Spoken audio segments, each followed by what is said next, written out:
If you had told me after watching John Wick 1 that they were going to make four of these things, I probably wouldn't have believed you. But yet, here we are 9 years and four movies later, and they're still making these movies, and they somehow keep managing to get better and better. So, I'm here today to talk about my review of John Wick Chapter 4. So, John Wick Chapter 4 is by far the longest of the John Wick movies. It's about 2 hours and 45 minutes. And I will say that I felt that this movie had a lot more slower paced scenes than the previous John Wick movies. The first three movies, it's pretty much just action, action, action with maybe a slow conversational based scene here and there. I felt like this movie definitely had a little bit more of those types of scenes. Not that they weren't like a detriment to the movie, they definitely needed to be there, and they were done really, really well. But I do feel like this movie had a little bit more downtime than the previous John Wick movies. However, with that being said, for every 5 minute scene where the characters are just having a conversation, what follows is a 15 to 20 minute nonstop action sequence that is just incredibly entertaining. Like, I can't say enough about the action sequences in this movie, and that's kind of what the John Wick movies are known for. Just like John Wick and several other people, sometimes friends, sometimes foes, just murdering hundreds of no-name villains in the coolest way possible. They're always managed to be, for some reason, like strobe lights or pulsating lights. Again, for no other reason than to make it look cool, but that's like what you go to these movies to see. The John Wick movies, the people who make these movies know what this franchise is at this point. It is a franchise where people can go and sit down and just watch Keanu Reeves really coolly murder people. And then you have other guest stars that also murder people in really cool ways. In John Wick 3, it was Halle Berry. I'll talk about the kind of big names in this movie as well. But I appreciate that they know that's what people come to the movie to see. It's a very simple concept, right? Keanu Reeves is, in the first movie, he was a retired assassin who gets brought back in. And then the next couple movies is basically him trying to clear his name while every single other assassin in the world tries to kill him. That's basically what it is. It's a simple concept, but they've managed to execute it really well, again, by having really well done action sequences. But they've also built a world where the mechanics are very clear to the audience. It's like, here's how this underworld world of assassins works. Here's what you are allowed to do. Here's what you cannot do. And then all the action takes place in this world that is very clearly set up. And that makes it really easy for the audience to follow along, because we know what's allowed and what's not. Again, they've done a really good job of world building throughout the four movies while also keeping the concept really simple. So I think they kind of have the best of both worlds going on in this franchise. As I said a minute ago, this movie definitely introduces a lot of new characters where in certain movies that could maybe bloat the story and make it hard to care about some of the characters. But I think that they really utilize the new characters to a really good extent. For example, there's Hiroyuki Sanada, who's like a legend of Asian cinema. He's in this movie for a little bit. He's awesome in his role. The actress who plays his daughter, who I've never seen before, she's also really good in this movie. I'm hoping that they include her in more movies as well. Bill Skarsgård is kind of like the big bad guy of the film.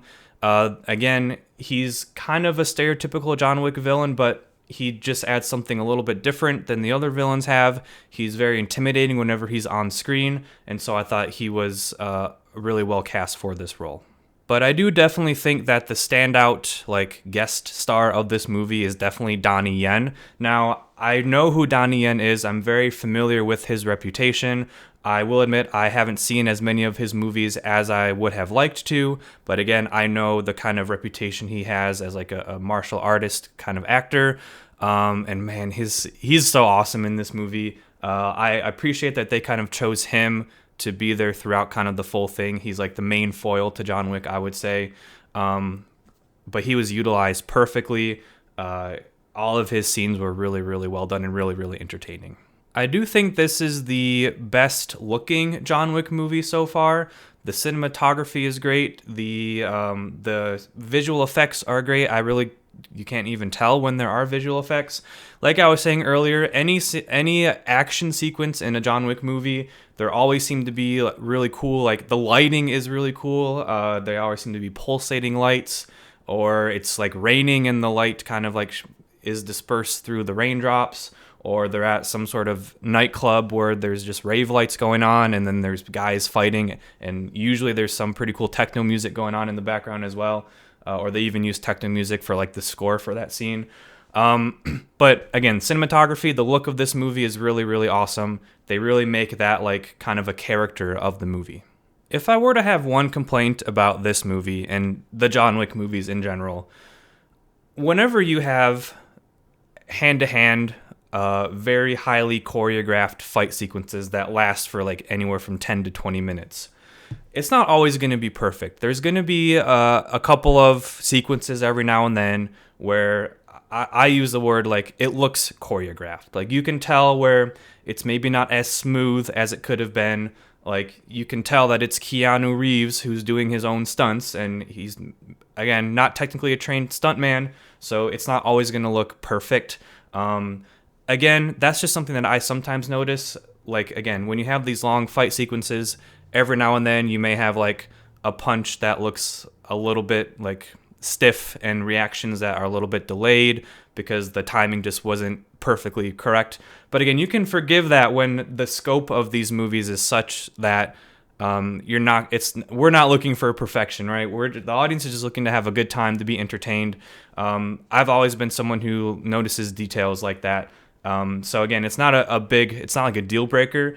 It's just something that I notice. A lot of people I don't think will notice because again, like I'm not here to say I could do it better. Like I give huge props to all these actors who do their own stunts, Keanu Reeves in particular, but even to all the stuntmen. Like if you sit through the end credits, usually the VFX section is like the biggest. In this movie, the stunt people, it took up like the whole screen because there were so many stunt people. So again, I'm not here to knock that. It's just something I notice sometimes. Does not take away anything from the movie for me. I still have an amazing time through all of these movies. It's just something that I've noticed.